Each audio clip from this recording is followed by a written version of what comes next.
I'm Reverend Phil, and I'm your host for Words of the Prophets. Where are our prophets now? Where are those messengers God chooses to communicate divine revelation through? In the past, the Creator sent prophets like Abraham, Siddhartha, Jesus, Muhammad, and many more. Maybe our higher power has switched tactics since we reinterpret God's words as soon as the Creator's prophets leave us. Could it be that Spirit talks to each one of us individually and we haven't learned to listen?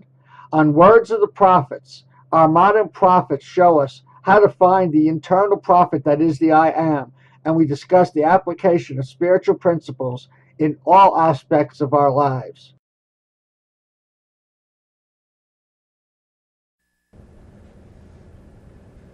Love and light, everybody. I'm Reverend Phil, and I'm your host for Words of the Prophets. Today, my guests are, at my immediate right, Jonathan Cruz, who's returning. You may recognize him, you may not. If you don't, we'll play the rerun. We'll rerun the show again one day. And to his right, to our far right, is Dr. Linda Burnham. Welcome, both of you. Thanks. Good to be back. Good to have you. What we're doing today is, this show is going to be airing on the 14th, 15th, 16th, and 18th of June. And on the 22nd of June is going to start an incredible weekend in Albuquerque with Amma. And both Linda and Jonathan are followers of Amma, and that's what we're here to talk about today. And today's prophetic topic is service to suffering people is worship of God. And we're going to get into this because this is such a beautiful concept. But this topic comes from a talk given last year in Albuquerque by Amma, and the statement that contains our topic reads as follows. We must ask, what can I do for others, for society? Then the ego disappears and we experience divine love within. We start to overflow from within. When we are established in the center point of love, our actions become karma yoga. Find the wellspring of love within. Giving love is more rewarding than receiving it. Our only insurance is good actions towards others. Service to suffering people is worship of God. And I'm just going to throw in a quick commentary. A lot of religions tell you you have to worship God directly. And to me, that is ridiculous. God is so far beyond anything that we could possibly comprehend that there's absolutely nothing we could ever do for God. What we're here to do is take care of God's children, and that's what this is. Service to suffering people is worship of God.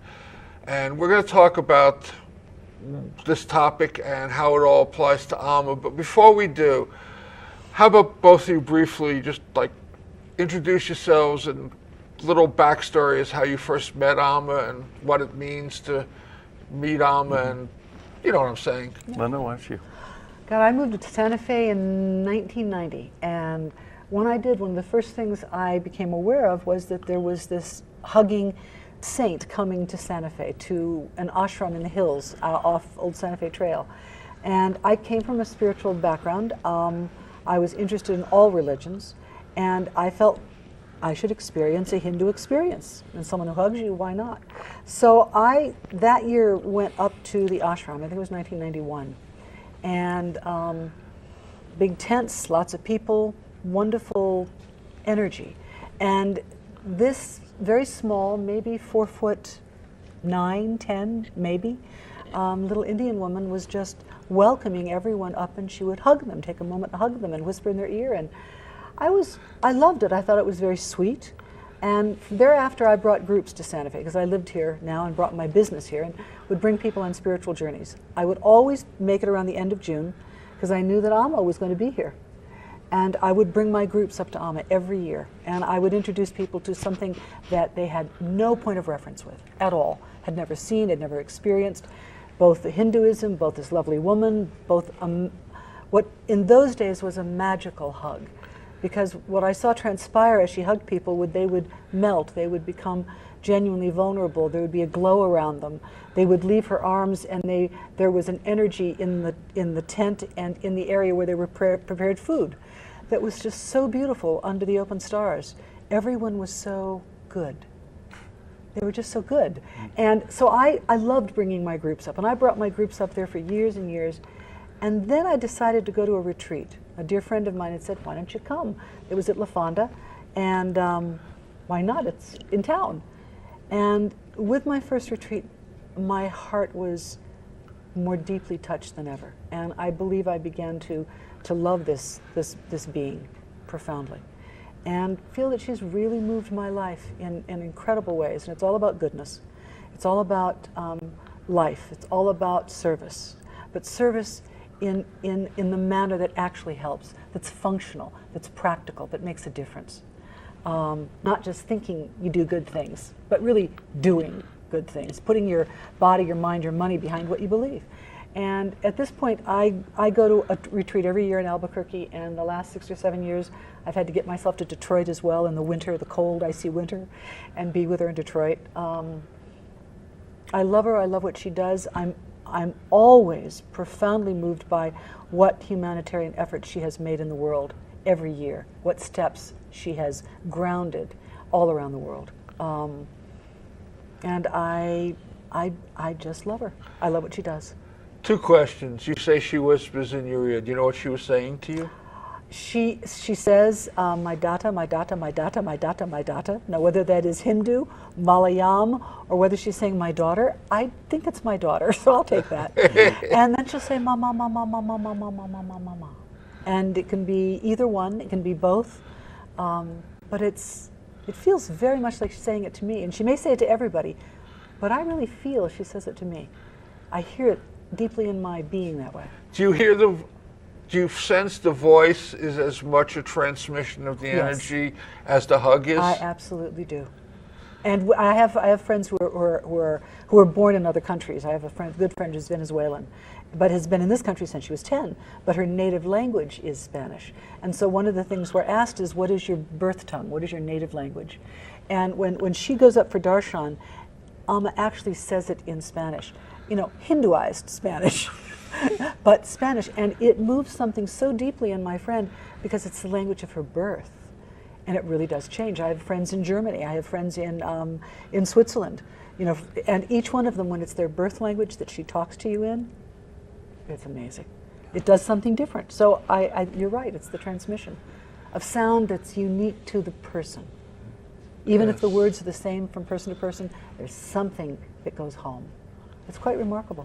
The other question I want to ask you, when you do these retreats, do you feel like each retreat helps you regain ground you lost from the last retreat, or do you feel like each retreat builds on itself and takes you a little bit higher? It builds on the past. It builds in my own being, becoming more spiritually structured, stronger in functionality, handling the things that become so difficult in our lives. Because life isn't easy for anyone. And it gives me more substance to live my life with.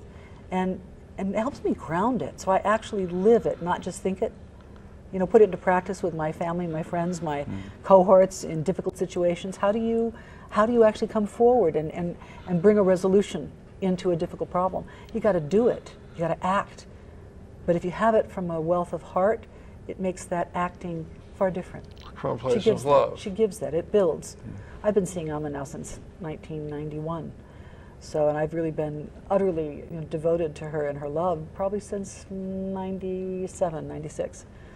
Yeah, she grew in my heart slowly. Beautiful. Jonathan, your story.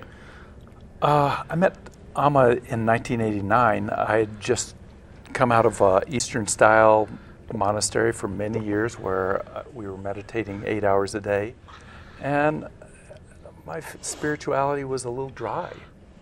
And I met Amma, and this lady was the embodiment of unconditional love.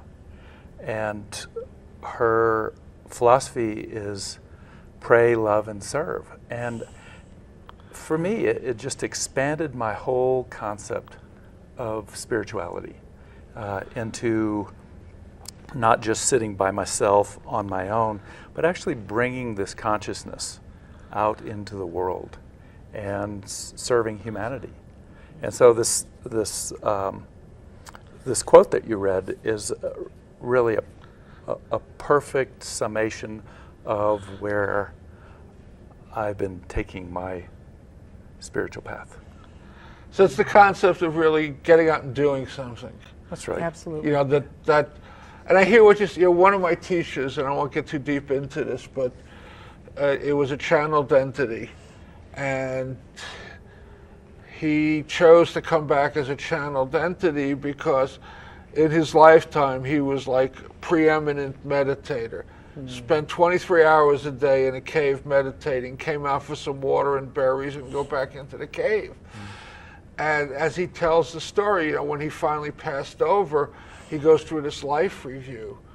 And he was you know, like, well, I was this fantastic meditator, you know, what's next on the path? And basically realized he didn't help anybody, didn't do anything. And so he decided that the best way he could make amends for that selfish act was to allow himself to be channeled by a variety of people around the planet to just carry that message. You got to do something. You can't just sit there and meditate and chant, and you know that may help you, but there's a whole world out there that needs help. Well, there's a sense that we are all connected, and as we grow in consciousness, we start to really feel that.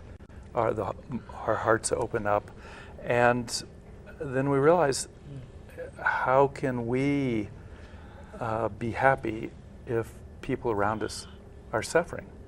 And what was remarkable about Amma to me when I first met her is that she was starting someplace to help humanity.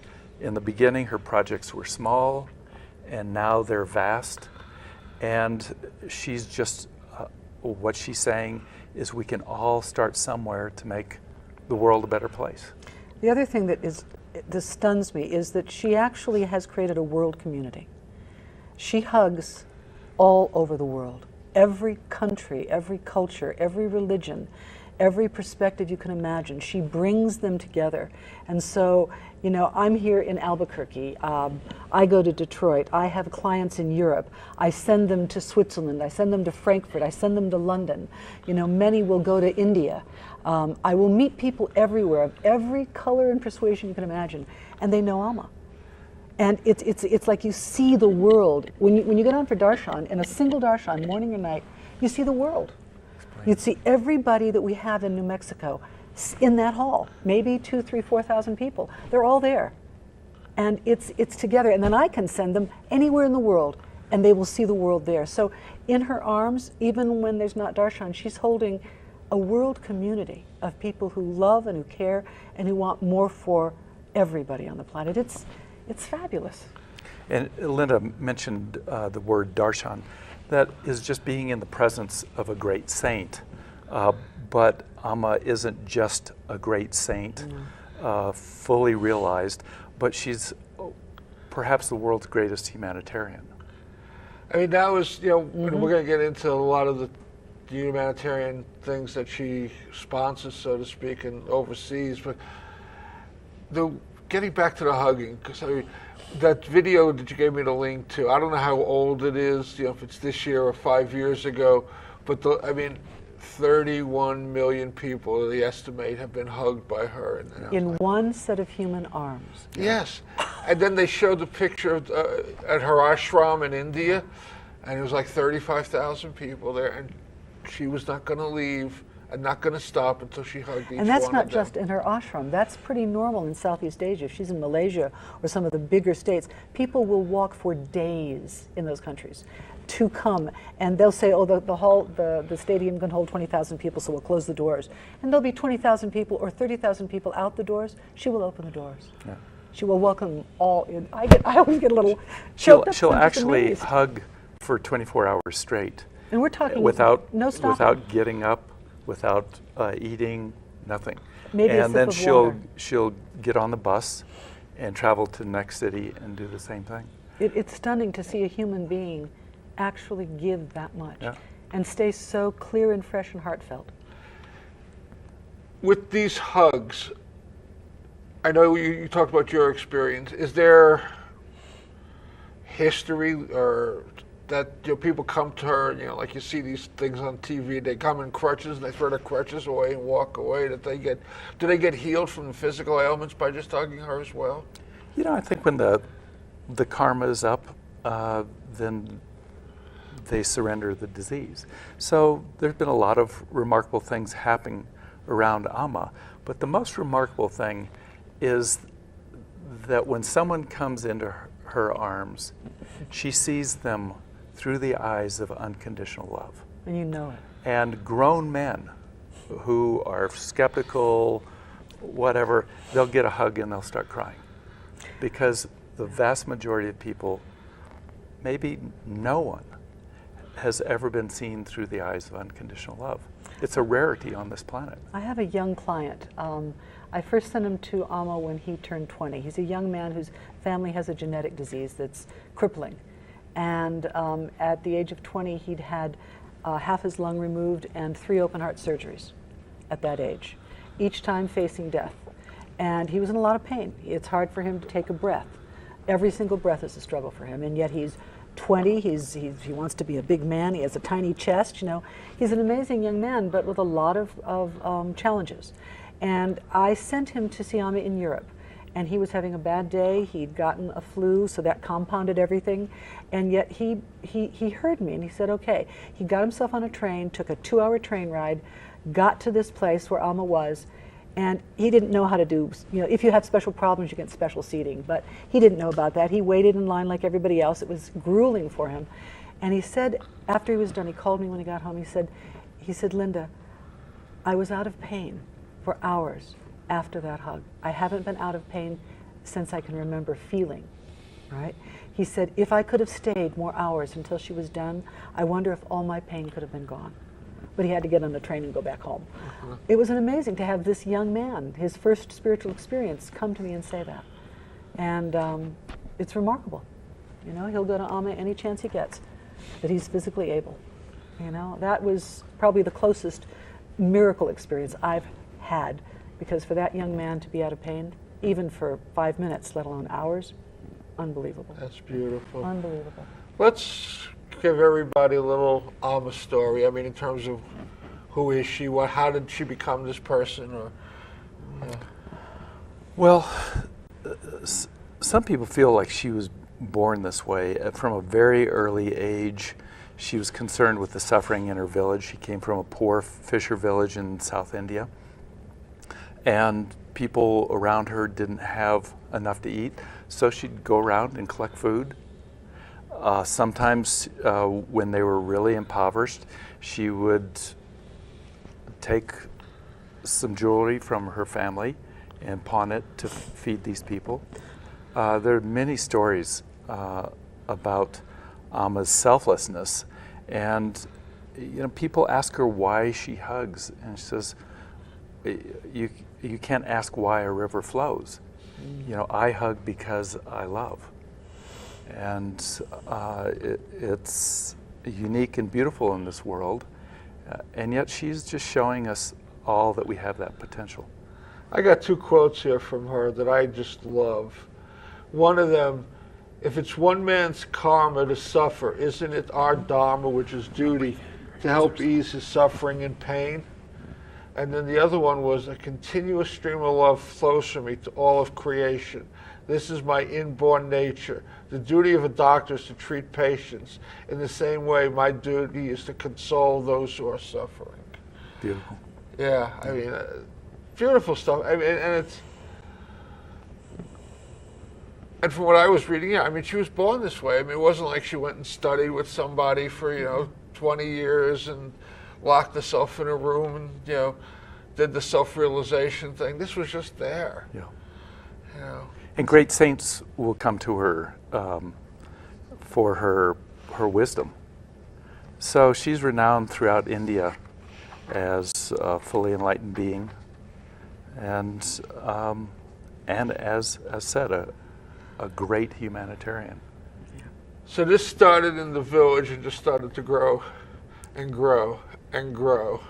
People would come to her for consolation, and she would take them in her arms, hug them, and it just grew and grew, and more people would come.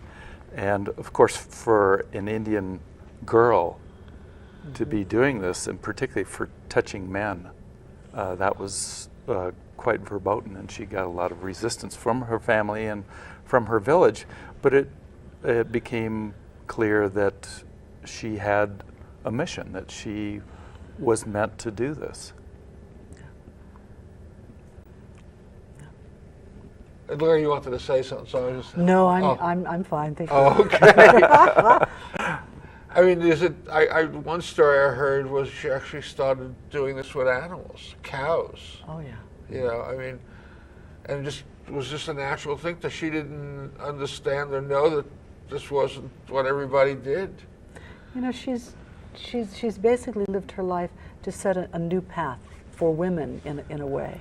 And also particularly in India, but across the world, because she was born a very dark-skinned baby in a family that was darker skinned, but not dark skinned. And so she had a lot of strikes against her from day one. She was already from the lower caste system, and she was dark. They say sometimes that she was born blue, and blue is the color of Krishna in any of the depictions that you have in any kind of pictures. But she came in with a very divine mission in a very divine way, and in our world, having some really major things she had to overcome to prove that lower class people are as good and beautiful and acceptable as anybody else in India, and that women can do many things that have been prescribed by many religions for a long time. I saw a little bit of similarity reading on her that reminded me of Buddha's story, that she was very isolated in her family. And when she finally went out into the world, just like Buddha, who was isolated, went out into the world, saw suffering and was blown away by it. Mm-hmm. Was not aware that this was happening. Was not aware that this was part of life. And just kind of had this automatic response. This is what I've got to do. To give and help. Yeah. You know, just like waiting for somebody to push that button. And that button got pushed and everything just... I think that is the natural response for a fully blossomed human heart, is to not see any separation between self and other.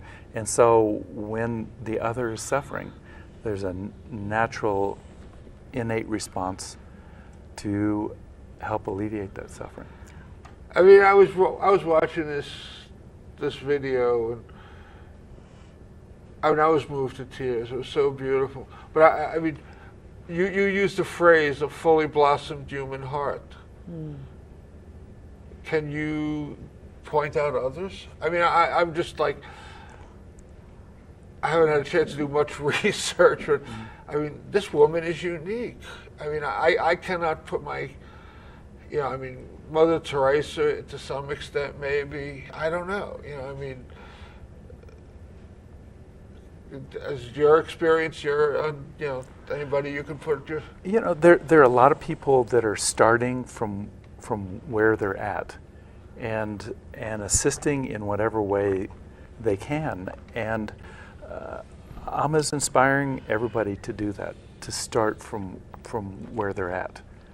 And there are many people around the globe that are engaged in charitable humanitarian projects.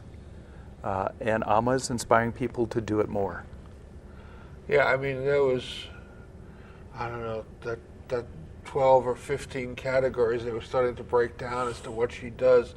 Before we get into the international scene, how about the local scene? There's a local Amma Center here. You want to talk a little bit about that, how it came into being and what it does? Well, there's a number of charitable things that the local Amma Center does. The Amma Center is located out at the end of Old Santa Fe Trail, and there's a number of homeless feeding projects. St. Elizabeth's Shelter has, we do one for both men and women, and then we do something called the Burrito Project, where we make 108 sack lunches of burrito lunches for the homeless and take them down to the Salvation Army. We collect clothing in the winter, new clothing for the homeless. We teach the Amma's meditation in the prisons, the youth detention center. We've had one going for about 5 years. starting out in the federal penitentiary, or maybe it's the state penitentiary. There's Circle of Love, where we communicate with prisoners inside the prison through letters so that they don't feel so isolated. There are many such projects that the local Amma Center does. And then we collect money for her national and international projects. Talk a little bit, if either one of you, about Amma's meditation. What does that look like? Jonathan is one of the early meditation teachers, so he'd be the... Well, she has offered a number of meditations for people to center more into themselves, but it's more integrative. It utilizes going into each of the chakras, the plexuses of intelligence and energy within us, purifying these centers of intelligence and enlivening them, but ultimately with the purpose of raising consciousness, raising the energy up, so that we are more aware.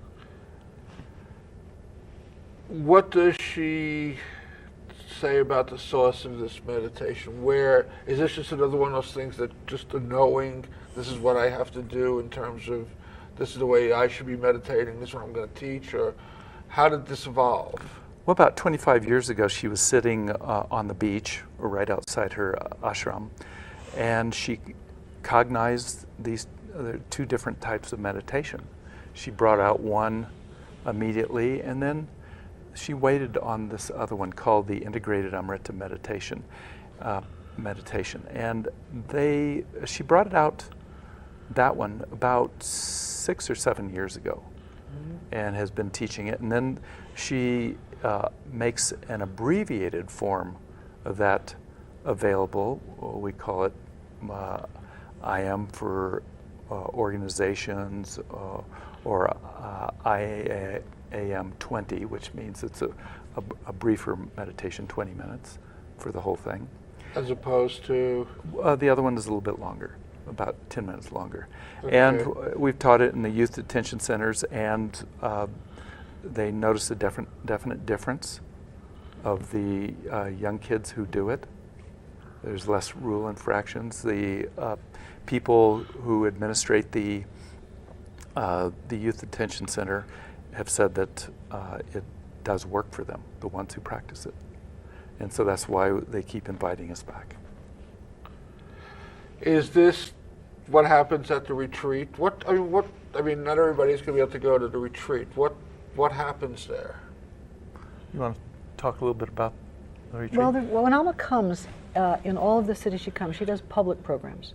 Those are programs usually when there's a morning darshan or a morning hug and an evening darshan and hug. And they're open to the general public, and there's never a cost to see Amma in a public program. There is, then there's the world of snack and food and wonderful things that people can participate in. But normally you come for Amma, it is free and open to everyone to come to those programs. If you want to do a retreat with Amma, it happens after the public program, the initial public program, and there is meditation, there is yoga. The swamis or swaminis give special talks. Amma does darshan twice a day with the people who are there for retreat. And she does a special Q&A, question and answer, and you can ask any question you want and she will answer it in an open forum. And then she serves us dinner one night at the retreat, which is really quite special to have her serving dinner to 1,000+ people, and eating that food that's just kind of incredibly enlivened. It's an opportunity to spend more time with her. Yeah, and like Linda, my relationship with Amma really solidified after my first retreat. They're just really special. Now the first public day on her visit in June is going to be Friday, June 22nd. And she's got both a morning session that starts at 10 and an evening session that starts at 7:30. In order to get a hug, they will give out what they call tokens, just to keep the whole process orderly. And so we recommend people get there a little bit early to get a token, but it is free. And so we encourage people to get there early, get their token, and then she'll continue to hug people until They're all hugged. they're all hugged. So, and then the retreat will start on Saturday, and the next opportunity for the public day is something called Devi Bhava, and that happens Monday evening. It starts at about 6:30, where everybody gets seated for a world peace ceremony, and then she'll start hugging people around 8:30. And she'll go throughout the night till about 9 o'clock the next morning. And it's just a celebration of love. It's really wonderful. Because a lot of people come on Devi Baba and you stay up all night if you want to. Yeah. It's quite lovely. And she even encourages people to stay up because she is offering more of her energy, More her energy, unifying, loving energy. So the energy just kind of keeps washing out into the It does, room. yeah. And it increases and gets larger and more personal and more potent all at the same time. Yeah. Until So- at the end of Devi Bhava, she actually pelts people with rose petals as you go around a circle. And I'll tell you, feeling those rose petals at that time when you've been up all night and hugged for days it's wonderful. You want to save them, so you bring home little rose petals to keep on your altar or spread on your garden. It's lovely. So this is going to be happening at the Marriott Pyramid in Albuquerque. That's right. That's on the north end of town. Yeah. The retreat happens there too? Yes. Yes. From Excellent. Saturday, And Saturday so, night, Sunday. in and order Monday to morning. apply for the retreat, you go on to amma.org, AMMA.org, and there's a place that says retreats, retreat registration, and you can sign up there. So Yeah. it's never too late to sign up, because like some people may No. be seeing the show the day before, That's right. and they can still sign up for Even the day the retreat starts, you can Sign sign up. You can actually sign up there. And the retreat, during the retreat, you're fed wonderful food, everything is taken care of, and it's just quiet, beautiful time with Amma. that. So you're there for, I mean, you're talking Saturday and Sunday. And Monday morning. Okay, so I mean, all of you just stay in this room that whole time? Well, there's a big hall, the Yeah. big meeting hall. Yeah. And some people are staying at the hotel, some people are staying off-site, but everything happens in that big meeting hall. And then, of course, Why would anybody ever want to leave the hall? You might miss something. Yeah, you I just know. leave the hall to go to the snack bar, actually, or the good vegetarian food that's outside, or the meals that are served. That's about it. And that she also has something called the Amma shop, where she sells handcrafted goods from India, and everything, all the proceeds go to her charities. The thing with Amma's charities is there's no administration costs. It's volunteer all around the world. And so every penny you pay to buy something that's beautiful goes immediately to the charities. It doesn't go through, CEOs that need a good salary. Yeah. And that feels great to me. I like that a lot. it's a wonderful model.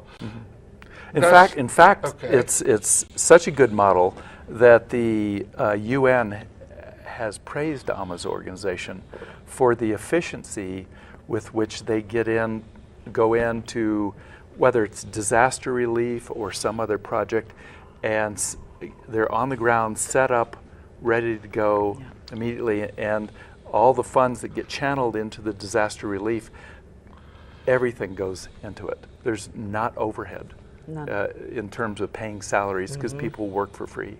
And then she stays, her group stays there after all the publicity is done. They continue. They're still building homes from this tsunami, Yeah. the Indian Ocean tsunami that happened back in 2004. Yeah, and I was looking again on that website. It was just beautiful, just showing where, she's here, all these. And another quote, just where there is love, everything is effortless. Mm-hmm. It's like, wow. Yeah. Yeah. She's also said, where there is love, there's no ego. Mm-hmm.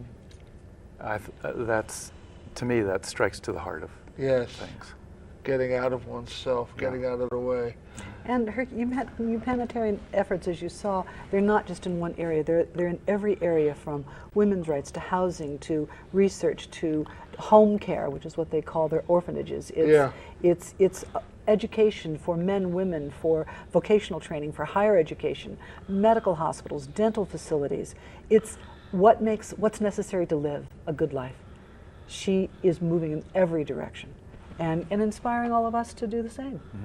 Well, when you talked about those things you could buy, I mean, that was part of, I think the first thing they feature on that video is the empowering of women, and that's just like home-based industries to help people. Yeah. You know. One of the things that Amma is really big on is making sure that people not just have food in their mouths, whether it's after a disaster or what have you, but they've got the ability to support themselves. So she's really big on setting up vocational training for these people. And when she builds houses for these people, she builds communities. She builds community halls. She helps the people that she's trained with an outlet for their goods and services. It's a very comprehensive understanding of how to take people out of poverty. Mm-hmm. The link you sent me was incredibly long, so I couldn't put it in a fashion that we could flash on the screen. How can people get to see this video? It's about a 7-minute video. I mean, I was moved to tears. It was just so powerful. It was just so beautiful. Well, I can give you the website, and there are many videos on this website, but her humanitarian organization is called Embracing the World. And so if you go to www.embracingtheworld.org, you'll see her vast array of humanitarian projects and the opportunity to get involved. And there are several videos under the different headings of endeavor that she has, all of which are moving. Yeah, but her organization is called Embracing the World. And the one that you linked me to is also accessible from that particular site? Yeah, it should be, yeah. Okay. I mean, people, you need to watch this. I mean, I get redundant. I don't know how I was just so blown away by it. Well, you know, it's love in action. And that's exactly, I mean, you could get overwhelmed by the numbers, the projects, the money, but ultimately you keep seeing the same repeated love and action. It's constant. Mm-hmm. So when these disasters happen and the whole resources go into an area, does she go in there as well? She may go in and visit. She was on the ground helping the villagers right after the tsunami hit. She just rolled up her sleeves and was getting the food situation taken care of, getting people temporary homes. So sometimes she's right in there with them, and she's not afraid to get dirty, and she's in there with the rest of them. But she has inspired so many people to selflessly serve that's what makes her organization so effective, is she doesn't have to give salaries. People are doing this as part of their spiritual path, as part of their humanitarian path. So a disaster hits, what happens? People just like say, "Hi, I want to sign up." I mean, is it that simple? It just depends on the disaster. The tsunami in Japan, she took on a village, and so a lot of her people went to that village with food and clothing and such. Other cases, like the Hurricane Katrina, she was able to donate a large amount of money to the project. Others, she'll send all the available people to whether it's an earthquake zone, tsunami, a flood, a cyclone. She'll send her people there. You know, Amma inspires people, not just people that want to serve, but people who have proficiency and skill as well as heart. So her organizations are run really well. They're done really, really well by people who know how to do disaster relief. That's what they do. They could probably be, you know, paid big bucks in the corporate world for what they do, but they're inspired to work with her and her organizations. So we're not talking about, I'm sorry, two-bit volunteers. I'll go do this, I'll pull off a few logs. No, people are dedicated and they're good at what they do. So, and she uses modern technology profoundly in making sure there's communication and what they need and what's needed here. And the medical supplies and intervention is top-notch and right on the edge of science. I mean, people are good. Yeah.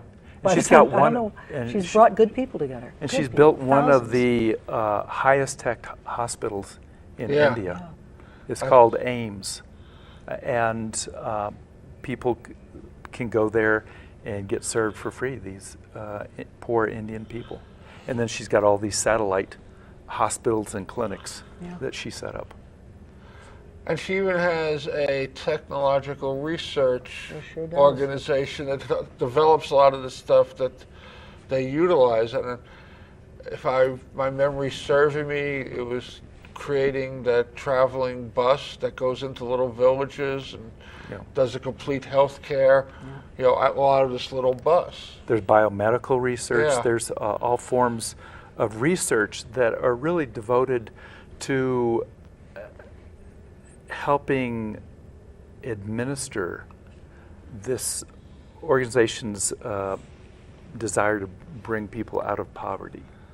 And there are a lot of, as Linda said, very well-educated people who want to serve. And so she makes use of them. Yeah, it's quite remarkable. But if somebody just wanted, I mean, I don't know if it's an answerable question. If somebody just wanted to, like, oh, I want to do something, I want to get involved, I don't really have a bunch of skills. Can they just, what do? They just go on the website and say, you know, use me? Yeah, if there's something locally, we can use them locally. They can go on the website and offer their skills to in whatever area that they would want. I've got a friend who went to her institute in India, in South India, and set up their plumbing program, plumbing and electrical program, to educate people. So this is an online educational program to learn plumbing. My wife does voiceovers, and so she is teaching English as a second language by recording English phrases for the children in India to learn English. So it's remarkable how you can plug in. I want to address another aspect to this for a second. People watching the show want to get involved. They have a question. Do I have to convert to do this work? Do I have to convert to be at the retreat? Do I have to convert to get a hug? There's no conversion anywhere. There's no such thing as conversion. It doesn't exist here. I have as many friends who are Jewish or Catholic or Protestant or agnostic who adore and love Amma. It's not a matter of converting to anything. Amma was born into a Hindu flow of belief structure. And so there's Hinduism in terms of when you do a retreat or you hear the bhajans and people speak Indian and they're wearing robes. But that's because she was born into a Hindu flow of life. It doesn't mean I have to. There's no conversion. She sums it up pretty succinctly. My religion is love. Period. That says it all. She's not asking anybody to convert to anything. What she does suggest is they open their hearts. When you said flowering heart, that's exactly what it is. Yeah. So the process, I mean, she has disciples. So that's separate for people who want to get involved, who want to go deeper into a particular, is this more of a Vedic path, or is this just, again, our own? It has its orientation in the Vedas. She offers meditation, prayer. She's developing yoga programs. So people who want this spiritual component, it will come primarily through the ancient knowledge of the Vedas. But what she asked people is first and foremost to love and serve. That's the primary path. And then That's if they want to synonymous. meditate, she offers that. There are many things that she'll offer, but it's really... And the meditation is not focused in any particular belief structure. It's Yeah. a very vital, very, once you learn it, very simple thing that anybody can do. Use a little imagination, a little visualization, and work with your own being and body. And it's not attached to a deity or a God presence in that way. It's a good meditation to bring your life into order and to give you more vitality. Yeah. And raise your consciousness. But it's not connected to a religion in any way, shape, or form. Yeah. I think a lot of people, and that's why I asked the question, because I mean, they're hearing, who she is, where she's coming from. You're talking about chakras, you're talking about dharma, you're talking about karma, you're talking about darshan, you're talking about meditation, you're talking about yoga. Phil, Wait a I second. talked about all those things before I ever met Amma. Well, I know, As but did I'm just, Jonathan, yeah. I'm just saying, I just want Yeah. to, I'm trying, I don't want people to let their own fears get in the way of this. This is Yeah. probably one of the most beautiful things that's happened on this planet in, several thousand years, and don't want people to have excuses to not connect because ego will get in the way. Yeah. Catholic nuns and priests come for a hug, Buddhist monks. You see people from every religion, In New York City, Orthodox every walk Jews. of life. Yeah. And there's no one can say, love is my realm, my religion. Love is universal, and that's what you get when you go to see Amma. Sure, there's, she's Indian, and so there are aspects or trappings of the Indian culture because she's from India. But the essence of what she's offering is loving and serving, and she will give hugs till late into the night, and she'll be just as fresh and into that thousandth person as she was on the first. And you can see it. Yeah, and it's just remarkable. So sometimes you sit there and you watch her hug 1,000 people, and it feels like she's hugging you each time. Yeah.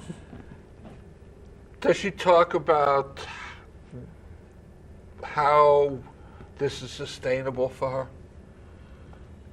her? She says that she does this because it's love. She doesn't get tired because she has no ego that resists. That there's the ego creates conflict within ourselves and it wears us down. And because she doesn't have that, she doesn't ever get worn down. And she has said something like, Jonathan, you might know the exact quote, I would rather burn myself up through love and service than do anything else. Yeah. And so she doesn't stop. That's so way cool. We're at about the 10-minute mark. I know we've touched on it, but why don't you, either one of you, both of you, in two-part harmony, however you'd like to do it, give all the specifics again for this upcoming event. Jonathan's.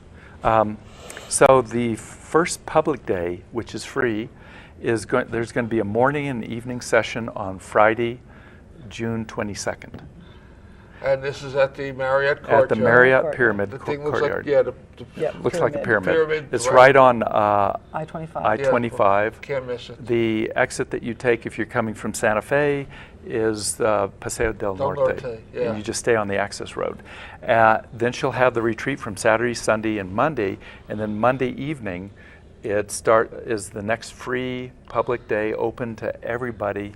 And that starts at around, they'll start seating people around 6 or 6:30. The puja for world peace, puja just means ceremony. Ceremony for world peace will start at around 7, and then at around 8:30 she'll start to give hugs. And so I encourage everybody to come early to get a little token. You can't get a hug without a token. If they come our too school's late, order. they may, too late in the evening, they may not be able to get a token. So be sure and come early. So the 2 public days are Friday morning and evening, 10 o'clock and 7:30, and then again Monday evening, which goes all night long. And I suggest when I send my friends there to be prepared to spend several hours, because she's going to be hugging thousands of people. So depending on when you get your token, just go in, sit down, be in the energy, enjoy it, meditate, pray, be there. And just wait. And it might be 2, might be 3, might be 4 hours, but it is worth the wait. That when your token number come up, you're there to go down the line and get hugged. So it actually is a number. It's like a bakery thing. You get Yeah, that's right. yeah. Like at the post office, you get You a little got it. token. Okay. And if you get tired of sitting and praying, then You you can remember walk the around and look at bakeries. scarves and Yeah. go out and get some wonderful food that is the snack bar. And there's always meals being served. If you come in the public programs, I believe the meals are $6.50, Yeah. and you get a full fabulous meal for lunch or dinner that is right there. And you say sit. Is this chair sitting, floor sitting? Chair sitting. Chair sitting primarily. Okay. Yeah, and so it's very comfortable. And the thing about sitting there is Amma's presence is radiating throughout the hall. Yeah. And the longer you sit there, the more you get the frequency, the energy of love. Right. And I liken this whole thing to tuning forks, and I think we use I'd made that analogy where you have 2 silent tuning forks and you wrap one on the table and it starts to sing. You bring the silent one up to it and it starts to sing spontaneously. And so Amma is really like attuned to the frequency of divine love. And when we get in her presence, we start to sing to her nature. No, it's everybody's nature. Everybody's nature is divine love. It's just that she's stimulating us to vibrate at that level. And I think the other thing I want to say is children are welcome. Babies are welcome. Many of the people who see Amma every year, it's a family situation. And so don't hesitate to think you have to, children don't run around like crazy, but there are children present all the time, and there are also special places for children to be cared for during a darshan that's longer, with good child care. And if there are people with disabilities, we accommodate them. Absolutely.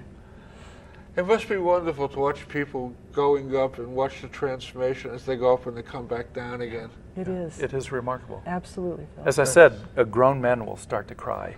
And not that every grown man has to cry in this. I'm just saying that people get very moved by the experience of being seen through the eyes of unconditional love. Yes. Yeah. We never get to have that experience again. They did I believe it was a 20-minute show. It could have been 60-minute. John Stanonis, a large-faced man. We all know him as a reporter. He went to India and had darshan with Amma, and they filmed him as he came out of his hug with Amma, and he could barely walk. The level of genuine, deep, he was touched so profoundly, and the only words he could say is, "I haven't felt hugged like that since my grandmother died." Yes. It was beautiful in his face. It was just really cool. And if someone cannot go off to one of these places and serve that way, any donation that they make, Amma uses every penny of that, and so they can always make donations at www.amma.org, AMMA.org. And we've been flashing all of those websites and emails, and we have the local phone number that's been flashing and local email. Great. And we have the 2 websites that are flashing, the U.S. and the international one. Okay. So, well, we just want to encourage everybody to come to see Amma. As we said, it's free, and she offers her hugs for free. She is just hugs. Just a mother. and it's addictive. Yeah. It's infilling, yeah. Yes, I like that term, infilling. Definitely. I'm going to make a couple of quick announcements, and we'll come back for a little bit of a quick wrap-up. We've got about 4 or 5 minutes left. You've all heard these announcements before. I'm going to kind of breeze through them quickly. Public access television is what you're watching. Get involved.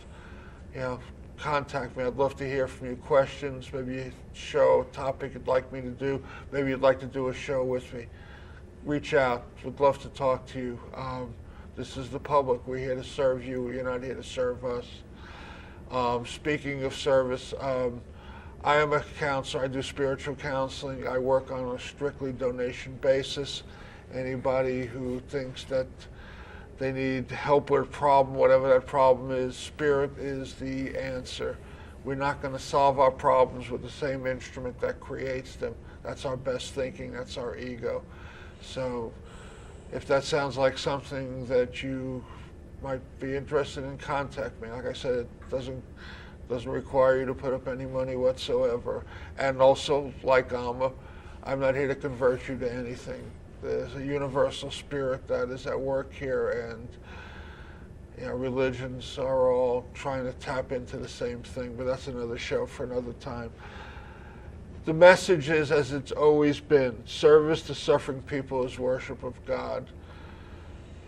We are here to help each other. We cannot keep going wrapped up in our egos, following self-will, and just wreaking havoc or allowing havoc to be wreaked around us and just pretend it's not touching us. Get involved. Reach that place inside of you, whether it's prayer, meditation, contemplation, whatever you want to call it. Reach inside of you, find that place, and then get out there and do something for somebody and see how much better you feel for it. Thank you. Closing thought, closing comment. Come to Albuquerque. Come on Friday, come on Monday night, get a hug. Yeah, and if It's you worth can, do the retreat. It just offers you an opportunity to spend more time with Amma. And as you said, get involved in some way, whether it's with Amma or some way, but we do have to start thinking outside ourselves, thinking for the bigger whole. Yeah. So thanks for what you do. Thank you, Phil. Thank you both for being here. Yeah. You heard it. You've been hearing it. I've been here for over 3 years now. Your show number 107, I think. And we've repeated a number of shows. This message is consistent. You got to do something. You can't just sit back and do nothing. You look around you. This is what you're getting when you do nothing. And they talk about that retreat. It's about having a spiritual practice. It's not about a religion. The practice, like we talked about earlier, is the start of it. But if you're not doing anything else but that practice, it's empty. You've got to walk that talk. You've got to get out there and do something. So please, for your sake, if nobody else's, you'll benefit more than anybody you ever help. Get out there and do something. Spread that love. Demonstrate it. Demonstrate it, Service to suffering people is worship of God. There is no reason why anybody should be hungry, anybody should be homeless, anybody should be lacking medical care. We've got to change this place. We need a revolution, and the revolution comes from within. It's the spirit. So until next time, blessings to you all. Get out there. Do it. Demonstrate the divine within you. Thank you. I'm Reverend Phil, and I've been your host for Words of the Prophets. Thank you for tuning in. Please join me again next week, same time, same channel, for more Words of the Prophets.